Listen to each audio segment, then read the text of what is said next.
sacrifice. I call this December 21st, 2012, specially called City Council meeting of the City of Brookhaven to order. Invocation. I guess I'll do it, unless somebody wants to volunteer to do invocation. Anybody from Linda? Okay. I'll go ahead. Our gracious Heavenly Father, we thank you for this day of getting together, and thank you for all the many blessings that you bestow on us. We pray that you will guide these leaders and help them make decisions that will be good for all of those that live in their community. We pray that you will bless us as we come and go from these meetings, and that we will all have the intelligence and wisdom to do your will. In Jesus' name we pray. Amen. Thank you, Linda. Would you call the roll? Councilwoman Rebecca Chase. Here. Williams. Councilman Joe Gebbia. Here. Councilman Jim Harris. Here. Councilman Dave Matson. I can't say that right. Bates Madison. Bates Madison. Let Madison have it. I know, but I just can't say it. It's wrong. He's on his way. I'm sorry. Your Honor, we have a quorum. All right, thank you. Opening remarks. It's a cozy little city council meeting. I think it's befitting of what we've been doing. We're just getting it done by hook or crook. And Maybe we'll use a different. yeah. Doing my test. Yeah. We saw that table. So we thank everybody for being patient with us. Minutes. Mayor and Council, you have a copy of the draft minutes included in your package. Okay. I think we've all seen the email. Is there a motion on the board? So moved. Second. Any discussion? All right. All in favor of adopting the minutes for December 17th, 2012, please signify so by saying aye. Aye. All opposed? Clerk, please enter the minutes. The minutes have been accepted. Public comment. Anybody have any public comments? Anybody in the public here? Okay. Consent agenda. We don't have one today. All right. Announcements for upcoming meetings. We have the one tomorrow starting at 9:30 to 30, the work session. And then we think next Friday, The 28th. the 28th, is that a morning or an afternoon or? We're looking at morning right now and looking for a space. Okay. What day is the 28th? The Friday. I think there's a Friday. Yes, Friday. For a council. For a council. Well, if we don't have a space, I mean, I'll check again and see if the Brittany Club is open. They were open Okay. for the last time. We can- Okay, we can- that'd be great. I'll check again. Okay, thank you. There have been several churches that have offered space. Right. Yeah, Daniel's been working with Presbyterian Church on North Florida. That's a good spot. So, Oh, wait, they've got a couple, they've got a nice hall. Yeah. And a cafeteria, maybe. It's not heated, unfortunately. ooh, Um, well, you may want to The rethink that. Christian church is also available. Are they heated? Incidents. Yeah. The polling place, well, that's even, right smack down in the middle. Yeah. Okay, we'll check We'll on that. notify council as to Reports and presentations. Chris? Good afternoon. At the last meeting, you had requested to look at some rate comparisons at other jurisdictions. And I assembled the data that I had on hand already, which included most of, many of the neighboring jurisdictions, including unincorporated DeKalb's rate structure. I'm sorry, Chris, this is Green's Board. Occupation taxes, AKA business license. The state law in Georgia gives you 4 ways to assess a tax. You can use any of those 4 or any combination of those 4. So they do vary across the state as to some places have just a flat fee, some places do number of employees only, some places do gross receipts only, some places do a combination of the various methods. So what you have here in front of you is some jurisdictions both in DeKalb and in Fulton counties. There's a few outside of those counties as well, such as Rockdale, Ashford, Gwinnett, etc. Hold on, Chris. It's in the middle of your background.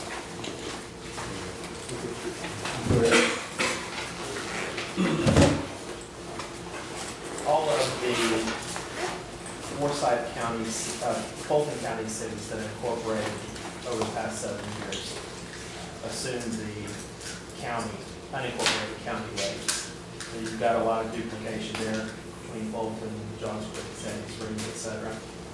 You'll notice that you have to divide them up into classes based on profitability ratios. That information is published on the IRS's website. And the short of it is a less profitable business can't be charged a higher rate than a more profitable business.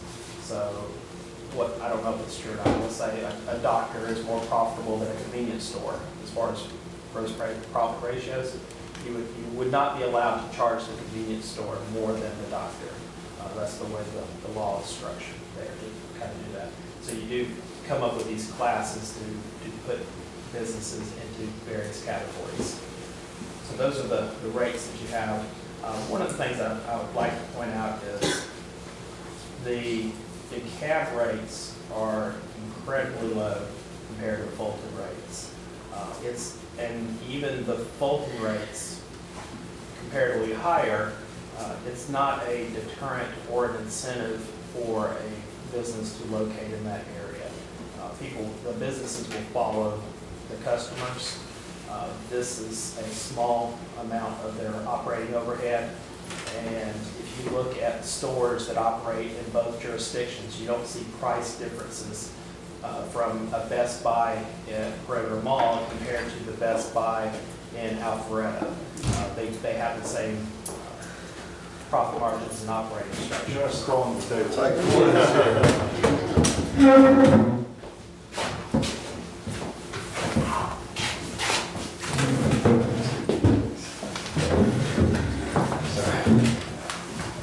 Chris, what is the range of a business license fee? I guess it depends on the business and the size. It depends on the size of the business.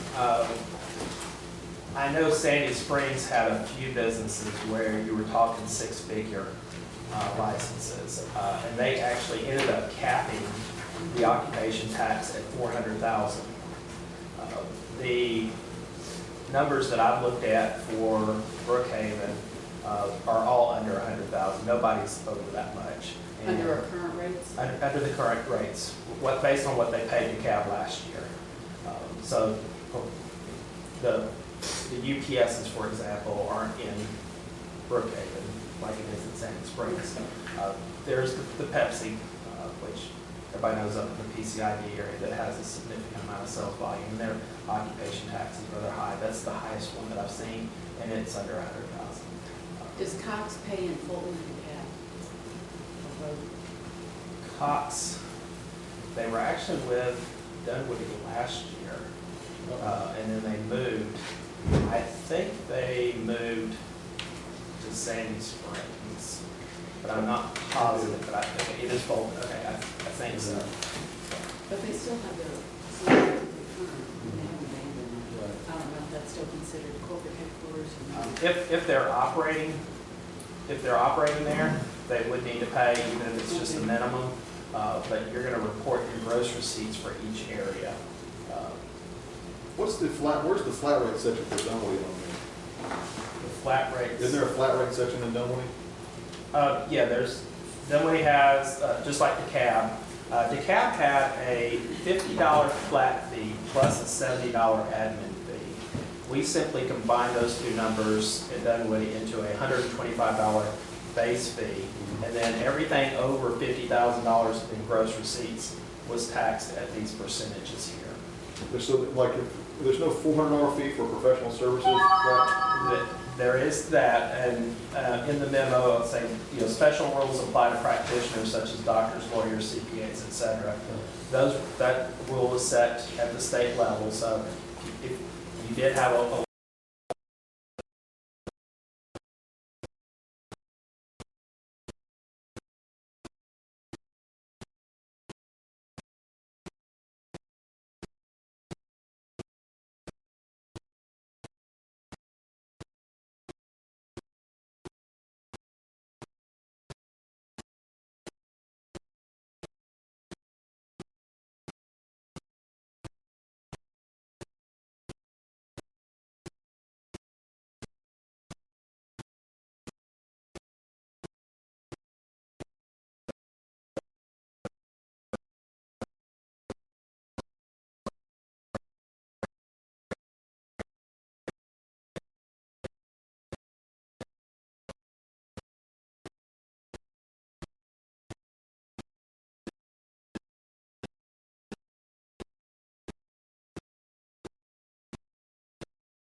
especially first year, I wouldn't recommend leaving anything on the table. See what your revenue sources are, maybe year 2 or 3. If you're operating at significant surpluses and you want to return some to the businesses, then I would recommend revisiting it at that point, but I wouldn't change anything in year 1.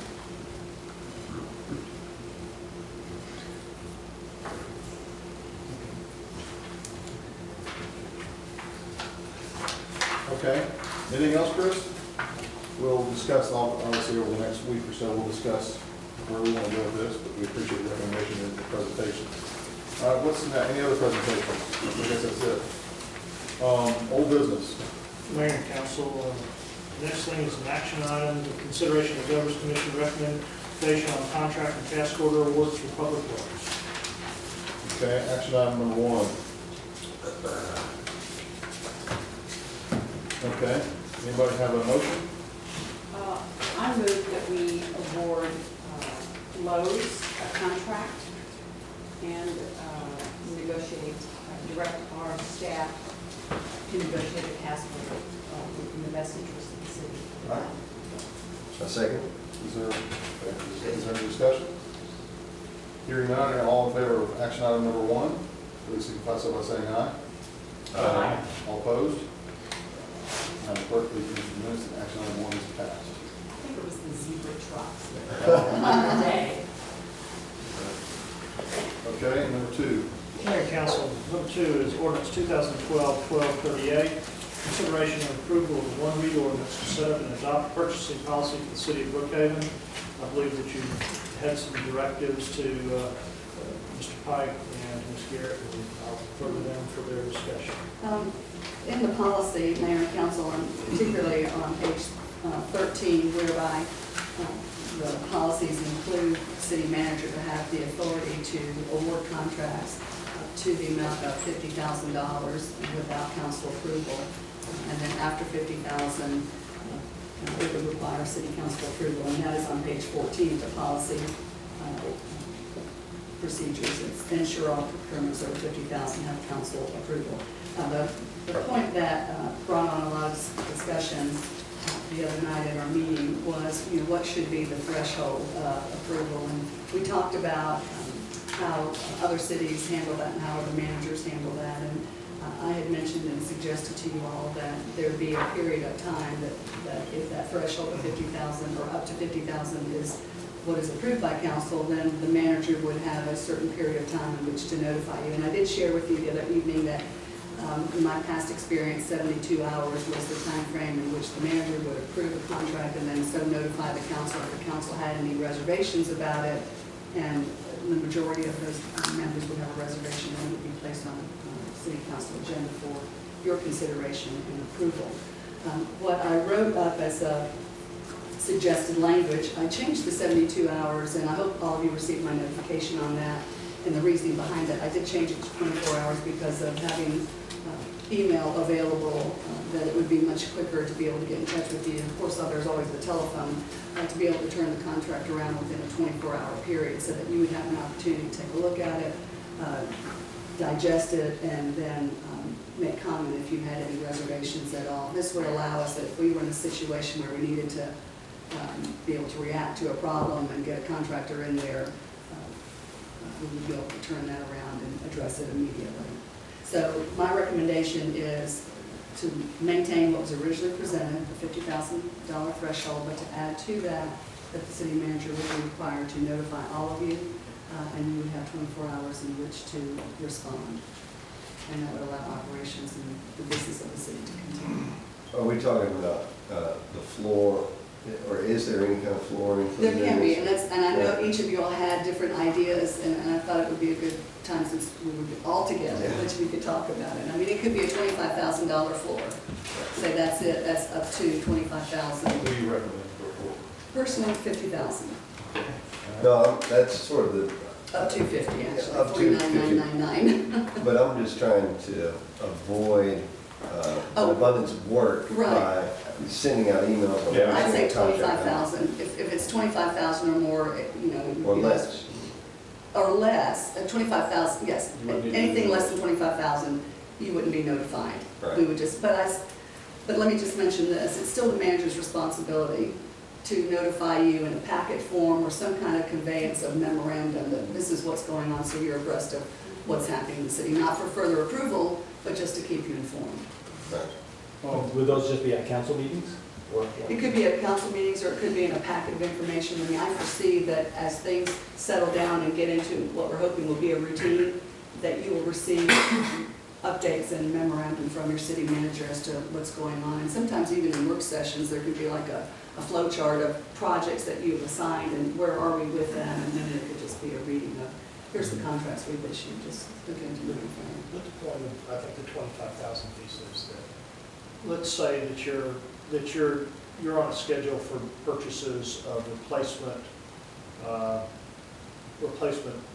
computers, and you got an $8,000 order, or you need some kind of modem or something that's $3,000, and your contracts man has issued a purchase order. Those kinds of regular kinds of things, you all wouldn't usually ever see anything like that. It's those things that get to the larger things that are really policy, that get closer to what puts real policy rather than operations. I don't think anybody wants to look and see if it's if you miss $2 on the Dell computer. No, I don't, but I'd like to drop a little lower than 25, you know. I agree. Yeah, 10 or 15,000, you know, we can always raise it. I think initially, you know, 10,000 would probably the number that is sort of in my mind. Anything below that, we'll give them discretion, but, you know, that same language appears throughout the document. Okay. You know, if we can serve that, you know, and again, I mean, that's just my suggestion is. So anything under 10,000, they wouldn't have to do the 24-hour notice. That's correct. Anything between 10 and 49.9, they would have to do the 24-hour notice. They still can, they have the authority, they just have to give us notice. That's correct. Is that okay with you, Marie? Yeah, I think that's fine. I mean, this doesn't have to be part of any motion or anything of that nature, but for your future city manager, be open to the idea that they may be coming back to you in 6 months or 9 months, and perhaps you all may want to do that yourself to initiate that conversation before the manager does. That once you get settled with your manager and things are moving along, you know, you may feel more comfortable in allowing your manager to do more than just that. I mean, not to exceed the $50,000 amount, but Well, kind to be able to of go. conversely raising the 10,000 Well, to absolutely. 25, because we Yeah, may be burdened with a lot coming in yeah, between 10 and 25, and right. find it's not essential. Right. Well, where I see, you know, the above the 10,000, but in particular, where I was coming from on the above 25,000, you're issuing or awarding a lot of contracts to vendors. And we talked last night a lot about ramping up. We know that we're not going to have a whole host of employees that are being suggested in the proposals, but we know over time, as the city evolves, that we may come to full complement. What we're looking at in developing the contracts, and I had this conversation with the city attorney as to being able to ramp up. Let's say there is a contract with XYZ vendor, and we have negotiated that we only need maybe 5 of the employees, that they said 10 would be at full complement for the department. But if a special project comes along, well, in the contract that we have with the vendors of those 5 employees, they may not be experienced enough for what we needed for startup to be able to handle that special project. I go back to the vendor and I say, okay, well, we need this, and there's a 45-day turnaround. We've got to get, maybe it's an analysis of something, and we need to come back to the mayor and council. I go to the vendor who has that expertise, but the staff is not on board under the task order of the contract. And they say, well, okay, we can provide that service. We've got this person on board, but that's going to be a $45,000 contract to be able to do that for 45 days. That's just a number I'm throwing out. That's going to be important for you all to know. Right. Absolutely. So, you know, that's my idea of, okay, well, those kind of things usually are over $25,000 threshold. And so that's why I was saying, so I guess my comment to you all, and 10,000 is fine. Be ready for you probably telling your manager first before your manager does. We're tired of the 10,000, we want to raise it. So I'm already tired. But I just don't want to see your manager manager slowed down carrying out the practice of your Are you business. speaking in a third person? Yes, sir, I am. I'm looking out for who ultimately is gonna be sitting in the chair, Understand. carrying out your Any policies. comments on what she's saying here? No, I mean, I fully understand, and, you know, once we do get to that point, and once we are up and running, and things are clicking along a little bit Right. more standard, for lack of a better word, then yes, I mean, you know, we can come back and revisit that. Initially, I think, you know, we've got to be prudent and what comfort level with least seeing those things. Not that we're not that we don't expect to, but. Right, exactly. You know, at this point, rather write it in than write it out. Yeah, right, and don't get me wrong, I don't think any city manager in the world that's worth, you know, their weight would object to a threshold like this 50,000, because they're, you know, they're accustomed that there's an amount that they have the power and the ability to award contracts on their own. They're gonna be looking out, you know, for the city too, because they're gonna wanna inform you, because, you know, after you get to that dollar amount, it starts getting big, and it really affects the budget, and you should be informed of that. But they may want to point out to you later on that coming to you for a $15,000 approval or $20,000 approval may make them tend to think that, you know, and that they have the experience, you know, already to make those kind of decisions. We've had extended conversation on this, obviously, and I think it's only because we're trying to be prudent with the money being spent initially with not really having the budget to work with. Right. I want to thank Councilman Bates for bringing into the conversation the floor, Yes. which I think was important. But for record purposes, to build the That was process. Jim, actually. I'm sorry? That was Jim, actually. Was it you, Jim? First, yeah. Okay, Councilman Jim. I'm We're together on this, you know, it's just for consideration. Just for record purposes, should we decide to make a change in this down the road, either up or down, the procedure would be through council meetings or through just a... Yes. You just amended policy. Right. Yeah. By resolution. I did have a couple of questions. I had submitted some changes, just lawyer stuff changes. You know, like in 12, it shall approve final contract. Is there something other than a final contract? I mean, would it just be a contract, or is it a preliminary contract? Or just strike the word final? Or does it need to say final? Mr. Mayor, I can clarify on that. Council would, just like they did with the Public Works, authorize the award to go to vendor X following negotiations and approval with staff and the city attorney. Once you get that authorization, staff then goes back and negotiates the contract, sees if there's a best and final, or look at minor So adjustments. this will just make it so that you don't have to, you can do negotiations without having to. Right, and then once All it's right, done, that makes sense. present it for signature. All right. It wouldn't have to be voted on again. All right, and then on the end of 12, I asked about striking consideration and approval. That assumes that we have to approve, and can we just say end of consideration, because we can disapprove? All right.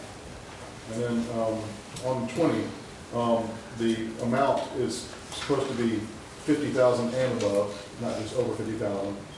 And I had sent some language about the jurisdiction for awarding contracts of 50,000 and over resides exclusively with the council. It just seemed to be, you should have an email that it was just made it so that it was cleaned up a little bit, and that the rule is that we know that council has exclusive jurisdiction and binding authority for contracts of 50,000. So just make that very clear, Right, that that's where it rests. Yeah, right. Okay. And the amount, first of all. And also, I'd like to clarify that any amounts below 50,000, that we're just notified in writing at a council meeting. And Pardon me? any amounts 50,000 and below, we're notified. No, below 50,000. Below 50,000, that we're notified at a council meeting. Well, the emails just so that we can disapprove. Okay, all right. And that's that section between the 10 and 499. But really, everything that sort of is the discretion, I still would like to be Oh, notified. absolutely. I mean, And I don't need, I think that the email is going to get overwhelming for us. So I think it's important just if we can line item it, and here are the contracts we approved since the last council member meeting. well, I see you getting that twice in two different forums. One, you're gonna get a report from your manager on what's going on. I would see it as a monthly report at least. This is all the activities. And then you're also gonna see, you know, the reconciliation of financing. You know, you're gonna see that too, if there's an award or some kind of cost, or, so you'll see that at least twice. Well, if it's already there, Yeah. if we're already gonna see it, no need to duplicate it. I just want to make No, sure. but I think, you're right. I mean, first and foremost, you know, the council needs to be informed on all expenditures. You know, what we're talking about here is what kind of variance will you allow your manager to make those decisions on their own? That is not absent of the manager letting you know, even though it's without your approval. Correct. Yeah, that's very important. Okay. Anything else? Couple of questions or clarifications. Page 17, item 7A. It talks about a value, or it talks about the purchasing agent having a website, throwing requests and quotes out there for anything exceeding $50,000. Number 17? Page 17, I'm in the original document. Oh, all right. Sorry. Tell them. I'm sorry. Actually read the original document. Sorry. Okay, so this is the purchasing manager. It talks about the public notice that's posted on the purchasing agent internet webpage for all requests for the value expected to exceed $50,000. I'd like to have that number lowered, you know, and really from the standpoint of just sort of as a general comment, any time we can receive competitive bids in whatever manner is considered appropriate. Well, why don't you use the 25,000 that you've used on the manager, because the manager's Or got to 10. come to you, excuse me, 10. Yeah, The manager's yeah. got to come to you anyway, so. If we can do that, we can change it to 10 so that Consistent. we get the widest look by the marketplace for anything that we throw out there. Can you read the language in 7A for me, just so I can hear it? It says, public notice is posted on the purchasing agent's internet webpage for all requests for quotations in which the value is expected to exceed $50,000. Additional public notice may be provided, yada, yada, yada. Okay. So it's just, you know, my point is that I guess it's really not that specific, but just making sure that in all cases we have the widest variety, and if it just reads like things under 50 aren't going to make it, through a full, really not through full exposure, I guess, more than through the bid process. I'm just looking for full exposure for anything we throw out there. Just so I'm clear, right? So are we saying that anything below or above 10,000 we're going to have a competitive bid?